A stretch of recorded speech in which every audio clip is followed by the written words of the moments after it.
गांव में साल का सबसे बड़ा दंगल होने जा रहा था। हर साल का एक ही हीरो होता था, रेड बुल, लाल रंग का ताकतवर सांड जो सबको मात देकर आखिर में सिर ऊंचा करके निकल जाता था। लेकिन इस बार कुछ अलग होने वाला था। पिछले साल दंगल के बाद रेड बुल ने जाते जाते मुन्ना की माँ, एक कमजोर सी गाय, को जोर से टक्कर मार दी थी। वो गिर तो गई, पर उसके दिल में दर्द से ज्यादा एक सपना था। उसने मुन्ना को देखा और कहा, बेटा तू भी एक दिन लड़ेगा।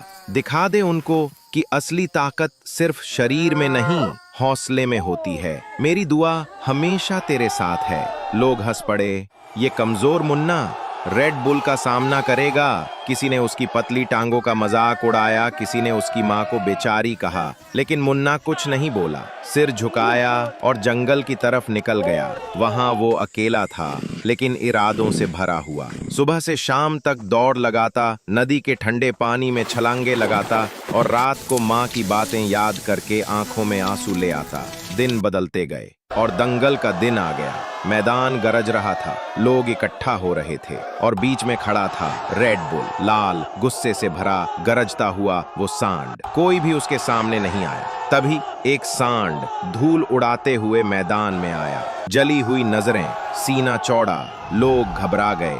ये मुन्ना है। मुन्ना ने माँ की तरफ देखा। माँ चुप थी, लेकिन आंखों में दुआएं थीं। घंटी बजी। पहली टक्कर, मुन्ना जमीन पर। दूसरी टक्कर, फिर से गिर गया। लोग फिर से हंसने लगे, लेकिन तीसरी बार मुन्ना ने ऐसा झपट्टा मारा कि रेड बुल को जमीन पर गिरा दिया। उसकी गर्दन पकड़कर जमीन में दबा दिया। रेड बुल चिल्लाया, लेकिन छूट न सका। पूरा गांव चिल्ला उठा, मुन्ना मुन्ना। मुन्ना उठकर माँ के पास गया। माँ रो रही थी खुशी से। उसके चेहरे पर गर्व था और मुन्ना की आंखों में आंसू।